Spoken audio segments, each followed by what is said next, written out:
Hello বন্ধুরা, আশা করি সবাই তোমরা সুস্থ আছো, ভালো আছো। তোমাদের ভালোবাসায় আমরাও খুব ভালো আছি।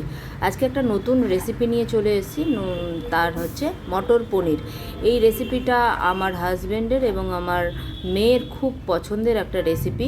ওরা এটা হলে আর কিচ্ছু চায় না। তো আজকে মটর পনির রেসিপি তোমাদের করে দেখাচ্ছি। প্রথমে পনিরগুলোকে কেটে নিয়েছি কিউবের মতো, একটু বড় বড় পিস করে। এবারে কেটে নিচ্ছি।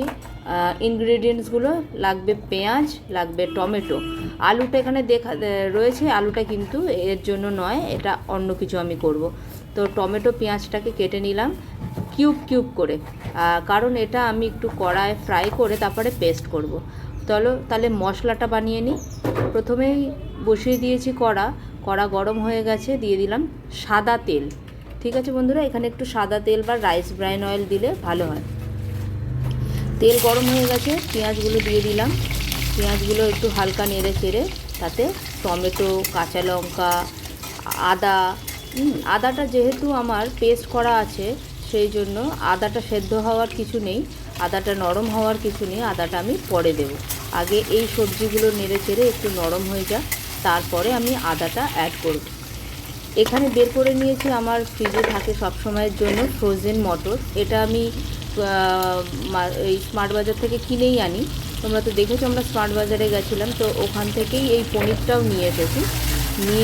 কারণ ওখানে পনিরটা বেশ সস্তায় পাওয়া যায়।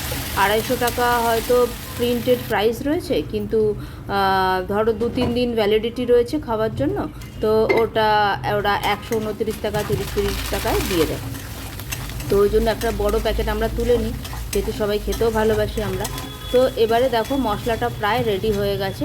নুন এবং হলুদ দিয়েও নিয়েছি, তাতে আরও নরম হয়ে গেছে। এবারে পেস্ট করে নেব। তবে এখানে একটা কথা বলে রাখি, এই মিক্সিং জারে কিন্তু একদম গরম গরম তোমরা পেস্ট করো না।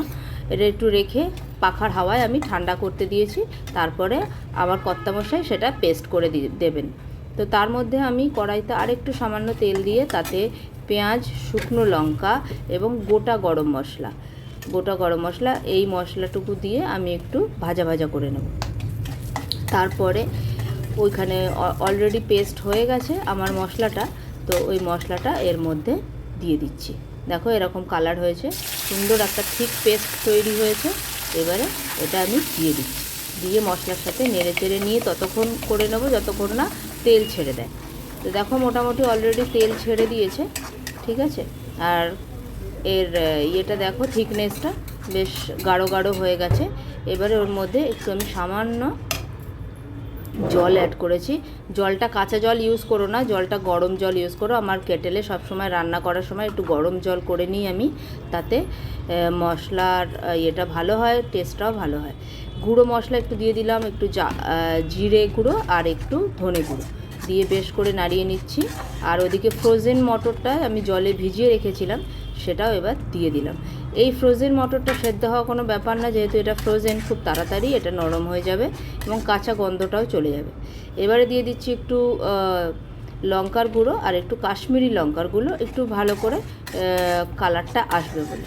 আবারও মশলাটা আমি ভালো করে নেড়ে চেড়ে কষিয়ে নিচ্ছি, আবার এর থেকে ভালোভাবে তেল যাতে বেরিয়ে আসে।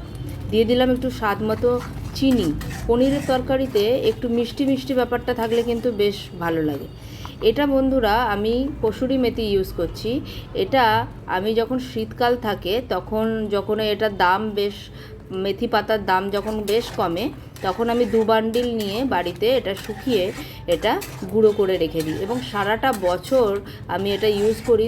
সত্যি বলছি বন্ধুরা, এর গন্ধ এবং ফ্লেভার কিন্তু অ্যাজ ইট ইজ থাকে। তো আবার শীত চলে আসবে, কিন্তু এটা মোটামুটি তখনই শেষ হবে, তখন আমি আবার বানিয়ে নেব। মশলাটা তেল ছেড়ে দিয়েছে, এবার আমি কেটে রাখা কিউবসগুলো দিয়ে দিলাম, পনিরের কিউবসগুলো দিয়ে ভালো করে মশলাটা ওর সাথে মাখিয়ে নিচ্ছি।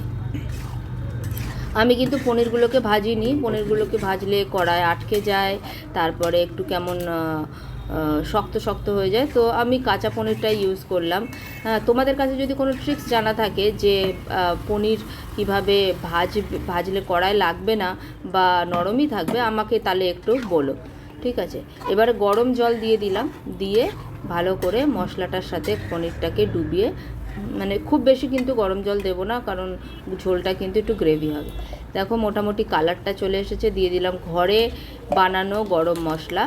গরম মশলাটাও আমি গোটা সমস্ত কিছু ইনগ্রিডিয়েন্টস কিনে তার সঙ্গে আরও অনেক কিছু অ্যাড করে আমি কিন্তু গরম মশলাটাও ঘরে পেস্ট করে রাখি। এবার দিয়ে দিলাম একটু দুধ দিলে কিন্তু এর টেস্টটা আরও দ্বিগুণ হয়ে যাবে। হ্যাঁ, তো কালারটাও দেখো সাথে সাথে চেঞ্জ হয়ে গেছে।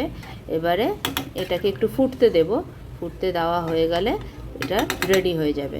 নুন মিষ্টি একটু চেক করে নিয়েছি, একটু ঢেকে এটাকে দিয়ে দিলাম যাতে গরম মশলার গন্ধ, কসুরি মেথির গন্ধ সবটা অ্যাবজর্ব করে নেয় এই পনিরটা।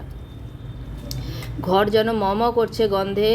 আমাদের তরকারি মোটামুটি হয়ে গেছে। দেখেছো কালারটা খুব সুন্দর এসছে এবং ঘরে কসুরি মেথির গন্ধে, গরম মশলার গন্ধে, পনিরের গন্ধে একদম ঘর জুড়ে গন্ধটা ছড়িয়ে গেছে।